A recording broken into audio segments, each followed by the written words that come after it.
Bom, pessoal, neste vídeo sobre a NR12, iremos abordar aí o aspecto dela que trata sobre arranjo físico e instalações, né? O que a gente também costumeiramente denomina aí como layout, tá? Então, layout basicamente é o que a gente vai ver aí, né? Tratando de arranjo físico e instalações aí, conforme determina a NR12. Então, no item 12.2.1 tem, né, essa definição da norma aí, onde, né, houver ali instalação de máquinas e equipamentos, né, as áreas de circulação devem ser demarcadas em conformidade com normas técnicas oficiais. Então a gente tem nacionalmente aí a NBR 7195, que a gente inclusive já utilizou em algumas das nossas aulas, né? Lá eu tenho as cores de segurança, né, e a escolha dela para cada situação, né? Então, por exemplo, na parte da máquina que é móvel lá, né, uma parte da máquina que se movimenta, a gente utiliza a cor laranja, por exemplo, né? Uma área da empresa lá que seja uma área de rota de fuga, né, uma porta ali, corta-fogo, por exemplo, ela tem que ser pintada com a cor vermelha, né? Porque representa ali um componente relacionado ali à segurança e prevenção contra incêndios, né? E por aí vai, né? Então essas cores aí de demarcações aí, de sinalizações, elas precisam seguir o padrão aí da ABNT NBR 7195, tá? Então nada de inventar lá uma cor, procure consultar a norma antes para você poder fazer algo correto, né? Para não ter retrabalho depois. Etiquetas, né? Você vai fazer uma etiqueta lá, você vai fazer uma placa lá de aviso de segurança lá, né? Uma placa informativa, tá? Então evitem comprar aquelas placas que vendem lá em casa de construção, né? Aquelas que o pessoal procura na internet lá, a primeira que acha vai lá e manda imprimir ou, né, manda fabricar. Então tome cuidado porque também existe norma para isso, tá? Até pouco tempo aí a gente não tinha uma norma traduzida, a gente precisava utilizar a ISO 7010, só que ela era em inglês, né? E aí ela foi traduzida em 2023, a BNT ela comprou lá, né, o direito de uso e traduziu para o português lá. Então, consultem essa norma, porque dentro dessa norma tem todas as simbologias técnicas, né? Então, se eu estiver lá determinando que no local precisa utilizar óculos, né, eu não vou desenhar um óculos do jeito que eu acho que deve ser, nem vou procurar um óculos na internet lá, né, o modelinho que eu acho mais bonito, tá? Eu tenho que utilizar a simbologia normativa, tá? Então, dentro dessa norma aí da 7010, né, vocês vão encontrar lá as referências. Eu até coloquei aqui duas plaquetas aqui, ó. A primeira é uma que é muito utilizada em áreas onde eu tenha risco ali, por exemplo, de choque elétrico, né? Risco de contaminação, que é essa primeira aqui de cima, né? Então eu tenho lá aqui um círculo na cor vermelha, né? E um traço, né, de proibição, né? Que é o que a gente costuma ver aí nas ruas, por exemplo, onde é proibido estacionar, né? Então ele vai ter esse traço aqui na diagonal e lá dentro essa mão aqui, né, sinalizando que não pode acessar ali qualquer pessoa, né? Proibido acessar pessoas que não têm autorização. Então é uma plaqueta que, se vocês procurarem lá na 7010, vocês vão encontrar esta figura e a descrição de que ela se aplica para esta situação, tá? E aí eu venho aqui para baixo, né? Aqui embaixo eu vou ter, né, essa simbologia que significa perigo térmico, né, calor, tá? Então eu vou ter essa figura desse jeito que está aqui lá na 7010, tá? E aqui, ó, percebam que quando eu determino uma ação obrigatória, eu vou utilizar sempre a cor azul, né? Inclusive lá na 7195 tem essa referência à cor azul. Então aqui, por exemplo, né, está determinando que os trabalhadores, eles precisam utilizar luvas de proteção, né, e camisa de manga comprida. Por quê? Para minimizar ali os riscos, né, e evitar ali um contato da pele com uma área quente, né, e causar uma queimadura, tá? Então eu utilizo essa simbologia aqui que já existe, né, quando eu estiver procurando abordar sobre luvas, eu vou lá na 7010 e eu vou encontrar esta simbologia aqui, né? Quando eu estiver falando de camisa de manga comprida, eu vou lá na 7010 e eu vou encontrar este símbolo aqui, tá? Então eu posso utilizar eles separados, né, sem texto, ou posso complementar com texto igual está aqui no exemplo, tá? O ideal é que sempre complemente com desenhos, né, com os textos explicativos, né, porque pode ser que a pessoa ainda fique em dúvida quanto à imagem, e aí você põe um texto lá explicativo do lado para redundância, né, para não deixar nenhuma dúvida. Agora tome cuidado com essas aqui que eu vou mostrar agora, tá? Essas aqui são aquelas que vocês vão encontrar por aí, né?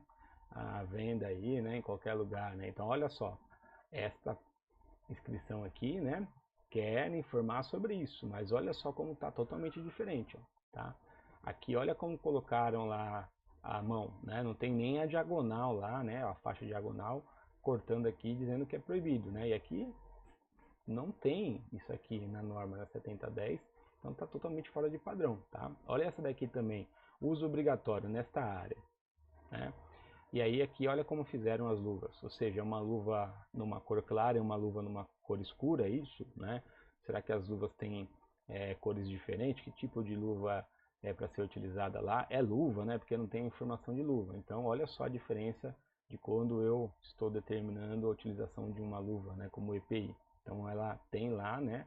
A simbologia na cor azul. Né? Então não é desta forma aqui que vocês vão encontrar por aí. Então tomem cuidado porque procurem trabalhar utilizando normas, referências técnicas, porque aí não tem erro, tá? Não tem achismo. Se um dia tiver lá uma auditoria, não vai ter problema, não vai encontrar não conformidade nesse aspecto, tá? Você tem certeza de que você seguiu algo que está baseado em normas. Tá? Então até coloquei o X aí para que vocês evitem utilizar esse tipo de plaqueta aí. Também a norma descreve aí que pode ser, né, demarcada áreas de circulação utilizando ali marcos, balizas, né, ou outros meios físicos, né, para indicar lá um local de passagem de pedestres, né. Porém, tomem cuidado com essas barreiras aqui, onde haja lá risco, por exemplo, de queda, né, queda de mesmo nível, queda de altura. Então tomem cuidado porque será que uma barreira dessa aqui, por exemplo, impede que alguém caia se houver um buraco, né, se houver aqui uma vala? Então tomem cuidado porque tem que ser algo sólido, né, de acordo com a situação. Evidentemente que não é o caso aqui, né? Aqui é uma circulação, então a gente vê que aqui na figura não tem nenhum buraco, não tem nenhuma valeta aqui, tá? Mas tome cuidado com esse aspecto também. Então, onde houver circulação de pessoas, circulação de veículos, né, empilhadeiras, carros reboques e por aí, né, vai, aquelas áreas elas não podem ter nada no caminho lá, né? Então tome cuidado porque tem gente que, eu coloquei aqui rapidinho, é coisa de 1 minuto, né? Eu já vou tirar, então tome cuidado com isso porque não é permitido, tá? Então elas devem estar ali permanentemente desobstruídas, tá? Porque a gente não sabe ali quando vai ocorrer uma situação de emergência, as pessoas vão precisar passar ali, por exemplo, numa situação onde você precisa evacuar o local ali, numa situação de emergência, né? E aí, de repente, ainda falta luz na escuridão, e aí o local que deveria ser o caminho de circulação ali tem caixas, né? Tem ali peças que não deveriam estar naquele local. Então tomem cuidado com isso aí, né? Isso aí é algo também que acaba gerando muita dor de cabeça na empresa, né? Mas a gente precisa ser muito persistente e cobrar, né? Que isso seja atendido na prática. Distância, não, distância entre máquinas, distância mínima, né? Antes a NR12 ela determinava lá algumas distâncias, né? Mas aí na revisão que ocorreu aí em 2018, né? Foram eliminadas aí essas medições, por quê? Porque existem normas para isso, né?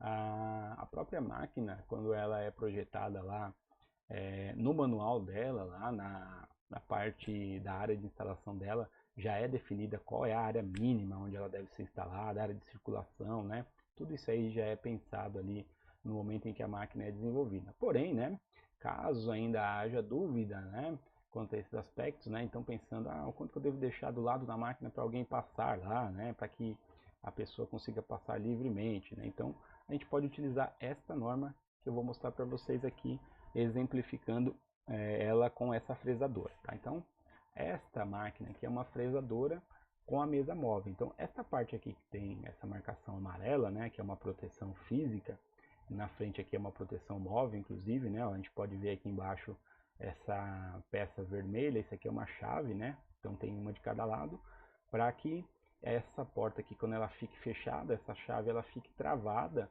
e aí a máquina possa funcionar, né, essa aqui é uma fresadora que vai fresar lá, ou seja, ela vai retirar ali materiais de uma peça que está sendo ali trabalhada, que está sendo usinada. E essa proteção aqui, ela está monitorada, né? Então, a máquina só funciona com essas duas proteções fechadas, né? Se elas forem abertas, aí o sistema eletroeletrônico lá ele entende que a proteção lá não está fechada e aí não consegue ligar lá o cabeçote, não consegue fazer com que o disco de fresa aqui ele funcione, tá? Só que ela se movimenta, porque dependendo da peça, ela precisa levar a peça para a direita ou para a esquerda para poder ir lá fazendo a usinagem, né? Porque isto que a gente chama de cabeçote, essa parte azul, ela é fixa, ela fica paradinha lá, fixada no piso, né? Ela não se movimenta. Então a peça vai se movimentar através desta parte aqui que a gente chama de mesa móvel, tá? Então esta é uma fresadora. E aí, pensando que, né, ela está exatamente no centro da mesa, ou seja, a mesa, essa parte aqui que a gente está vendo, ela pode se movimentar mais para a direita e vice-versa. Então ela pode se movimentar mais para a esquerda ainda. Então qual é a área que eu devo deixar aqui, né? Quanto de espaço eu devo deixar aqui, por exemplo, em relação a uma outra máquina? Quanto que eu deixo aqui da direita também em relação a uma outra máquina? Aí a gente pode se guiar por esta norma que a gente vai ver aqui, ó. Então aqui são as simulações, né? Ó. Ela pode vir, né, mais para a esquerda, então a mesa avança toda para a esquerda, então ela vai ter essa área aqui ocupando, né? E também no sentido contrário, ela pode avançar toda para a direita, dependendo do trabalho que está sendo feito, e aí ela vai ter esta área ocupada, então aumenta, né, o espaço aqui, tá? E aí, quanto que eu devo deixar de sobra aqui dos dois lados? Aí eu posso utilizar esta norma aqui, ó, a ISO 13854, tá? É uma norma que tem esse título NM, que é uma norma do Mercosul, né? Foi uma época em que os países do Mercosul tinham feito lá um acordo para publicar normas de segurança em conjunto, né? Isso em específico aí para aproveitar o conhecimento, né, a base técnica que a gente tem aqui no Brasil, tá? O Brasil se torna referência aí nesse aspecto, tá? E aí, naquela época foram publicadas algumas normas aí, revisadas algumas normas, né? E aí utilizou-se essa simbologia aqui, essa sigla NM, que é a norma Mercosul, tá? Então a gente tem essa norma aqui, a 13854, que ela determina lá, para evitar o risco de esmagamento, onde houver movimentações ali de partes de máquina, por exemplo, né?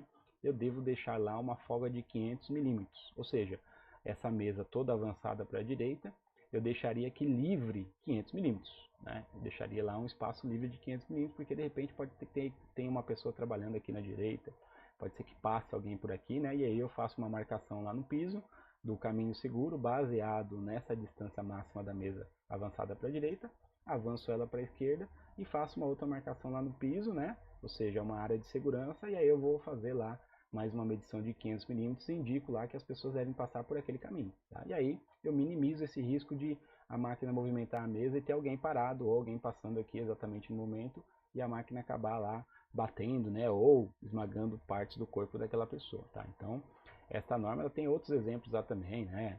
Qual é o vão mínimo, por exemplo, para que alguém não coloque o dedo numa tela, por exemplo, né? Qual é o vão mínimo para que um pé de uma pessoa não entre num vão, tá? E por aí vai. Eu vou ter essas delimitações nesta norma aqui, na 13854. Item 12.2.3, né, determina aí que áreas de circulação e armazenamento elas devem ser projetadas e dimensionadas, garantindo ali que materiais, né, mecanismos ali, né, por exemplo, empilhadeira, rebocador, né, que isso se movimente com segurança. E aqui eu tenho uma área de usinagem, né, uma área de usinagem onde tem máquinas que vão usinar peças mecânicas, né. Eu tenho aqui torno, né, ó, outro torno aqui automático, né, que também provavelmente é um torno CNC, né, e por aí vai. Então percebam que aqui, ó, o piso ele está demarcado, né, ó, ou seja, esse azul aqui é uma área de segurança, uma área de circulação que é obrigatória, né, a faixa aqui amarela aqui é uma faixa de delimitação, então não posso ter nada, né, dentro desse espaço aqui, tá? E aqui percebam que se alguém, pessoal, estiver transitando aqui, a pessoa está trabalhando, ela for sair aqui, por exemplo, né? Percebam que aqui ela tem um campo de visão, ela consegue observar o que está acontecendo aqui neste caminho. Então, evita, por exemplo, dela sair aqui e no momento em que ela sair, está passando uma empilhadeira e acaba acontecendo um atropelamento, tá? Então ela consegue ter um campo de visão, principalmente aqui nessa esquina aqui, né? Ó.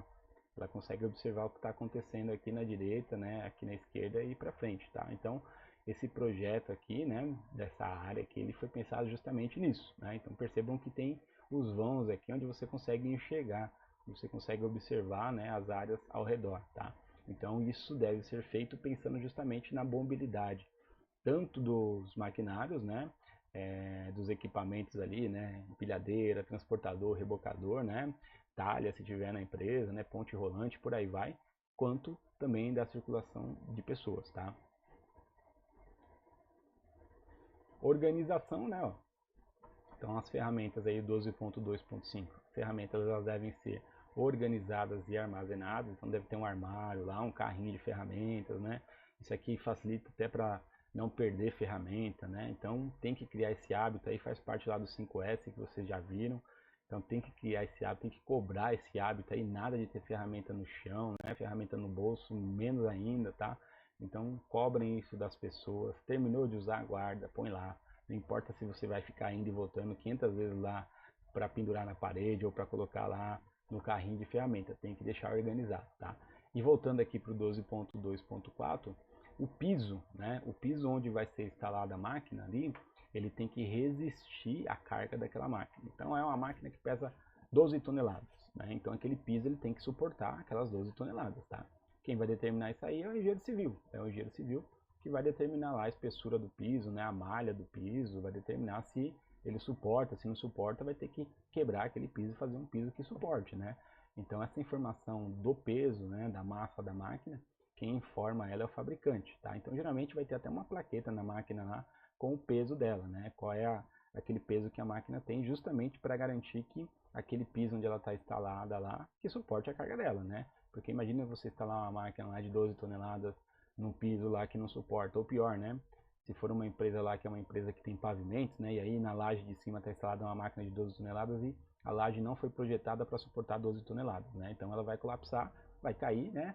Imagina, né? Uma máquina de 12 toneladas mais a laje ali, né? Que não é leve também, né? Dependendo da extensão, mais as pessoas que estiverem ali em cima, mais os componentes, né? Então vai ser um pandemônio, né? Você vai causar um acidente gigantesco, tá? Então quem determina se suporta ou não é um engenheiro, tá? Agora a informação sobre o peso, sobre a massa daquela, né, daquela máquina, daquele equipamento, quem informa é o fabricante.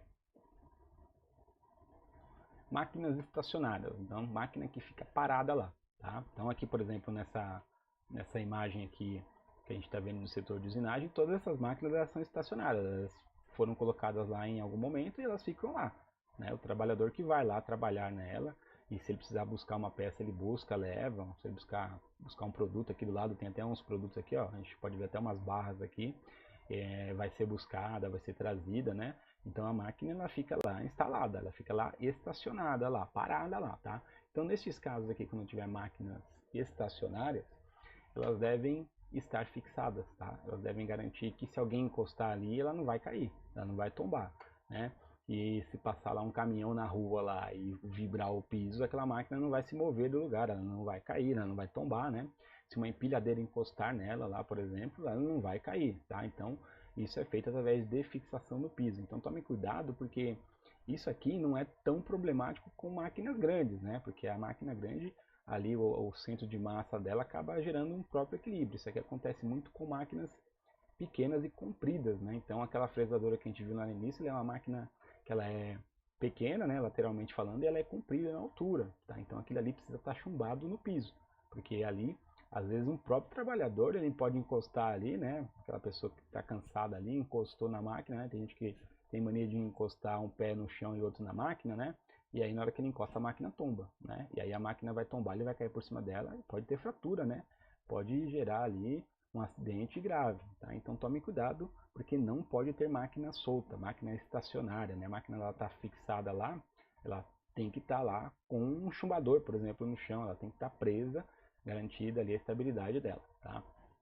E aí todas as máquinas que foram instaladas a partir, de novo, né, dessa portaria aqui, que foi publicada no Diário Oficial da União em 24 de dezembro de 2010, tá? Elas devem já seguir lá os requisitos que os fabricantes fornecem. Então o fabricante ele já manda lá uma planta, a gente chama de planta de chumbação, né, ou planta de fundação, depende do peso da máquina. O fabricante ele já manda isso previamente ali, né? Então ele, a gente vai enviar a máquina aí para o local daqui a um mês. Então já vai preparando aí o piso da sua empresa aí, eu preciso dessa área aqui, e ele já manda uma planta baixa com essas informações lá, que a empresa deve seguir, tá? Então, o fabricante do equipamento ele já fornece isso, ele tem que fornecer isso, tá? Se ele não fornecer, precisa ser cobrado, tá? Ele tem que fornecer isso junto com o equipamento, tem que ter lá, né, quais são os pontos para furar no piso ou na parede, né, ou no teto, para você manter a estabilidade daquele equipamento. Máquinas que possuam rodízio, pessoal. Então aqui, ó, são exemplos de rodízio, tá? Então isso aqui é um dispositivo, né, que tem 4 rodízios, tá? Então pelo menos 2 desses rodízios aqui precisam ter o que, ó? Trava, que a gente chama de freio. Então aqui eu tenho um rodízio sem freio, né? A gente chama, tem gente por aí que chama de rodízio louco, né? Então ele vai girar para todos os lados aqui, ele não tem freio.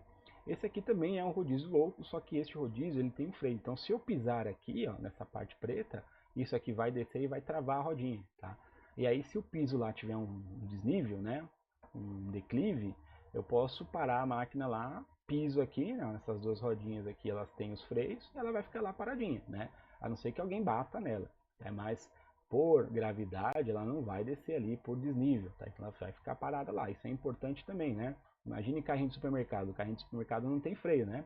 Aí você vai lá no supermercado, no estacionamento, tirou todas as compras do seu carrinho, né? Colocou no carro, e aí você larga o carrinho lá no estacionamento. E é um estacionamento que tem um declive, né? Aquele carrinho, em algum momento, né? Às vezes até pela ação do vento, né? Porque ele não é tão pesado, né? Teve lá uma incidência de um vento mais forte. E aí esse carrinho ele vai descer e vai atingir ali veículos, né? Vai atingir outras pessoas, né? Principalmente se for uma pessoa que estiver ali de costas, né? Para ele, né? Imagina lá um idoso, uma criança, né? Aqui é a mesma coisa na empresa, tá? Então, tem rodízio, precisa ter lá travas, tá? Para garantir que ele vai ficar estabilizado ali, que ele vai estar ali parado, tá? Máquinas, né, ó, ou postos de trabalho, né, nunca pode ficar debaixo de área onde você tem a movimentação de carga. Então, tem empresas que têm talhas lá, a gente já viu isso aí, né, quando a gente falou da NR11. Então, lá na empresa tem talha que movimenta peças, movimenta ali produtos prontos, né, componentes, ou às vezes tem braços robóticos ali, né, que fazem a alimentação ali de algum equipamento. Então, essa circulação ali, ela nunca pode acontecer com pessoas trabalhando embaixo, tá? Tem que estar ali 100 pessoas trabalhando embaixo, tá? Então não pode ficar ninguém ali embaixo tendo uma movimentação em cima, porque de repente pode ter uma falha mecânica ali, né? Por fadiga, por um desgaste ali, né? Por uma causa que não foi prevista, e aquela carga ela vai cair, vai esmagar as pessoas, né? E não tem tempo de reação, porque a pessoa está trabalhando ali, ela está focada olhando na mesa ali no posto de trabalho dela, olhando para baixo, né? Então imagina cair algo em cima dela, ela não tem tempo de reação, né? Ela morre sem saber o que aconteceu, né? E aí vai chegar do outro lado lá, se, né, não tiver alguém para informar, ela vai ficar eternamente ali sabendo, sem saber, né, por que ela faleceu, né? Infelizmente, né, pessoal, mas vocês precisam tomar cuidado com isso aí, evitem, tá? Não permitam isso.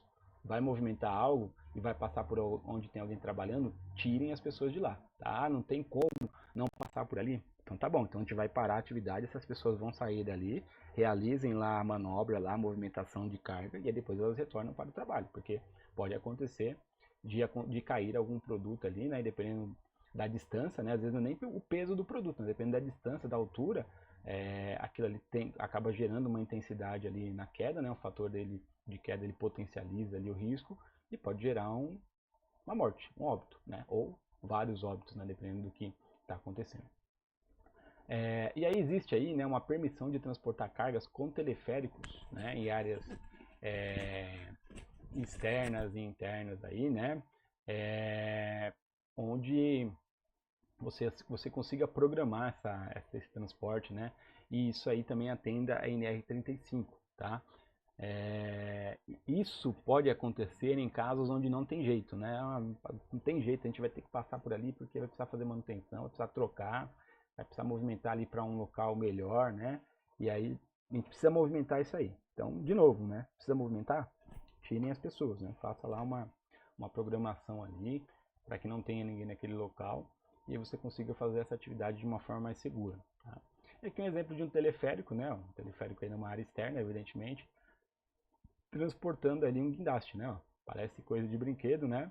Mas isso aí acontece muito, principalmente em áreas de mineração, né? Então tá transportando lá esse guindaste lá, né? É evidente que, né, isso aí é uma carga aí elevada, né? Esse teleférico aí é um super teleférico, né? Tá? E aí um outro aqui de mineração também, né? Então percebam que, né, nessa condição aqui não vai ter pessoas embaixo, né? Pode acontecer de ter algum animal, né, infelizmente, mas seres humanos aí eles não vão estar embaixo, né? E aqui nesse 190 aqui a gente consegue ver lá que tem lá, né, pedras, né, minerais aqui sendo transportados, né? Então provavelmente extraídos lá de cima, né? E aí eles descem por aqui, descarregam lá embaixo, né? Tem um carrossel lá e ele volta de novo, né? É bem parecido com aquilo que tem, por exemplo, lá em Campos do Jordão, né? Ou lá em Aparecida do Norte, né?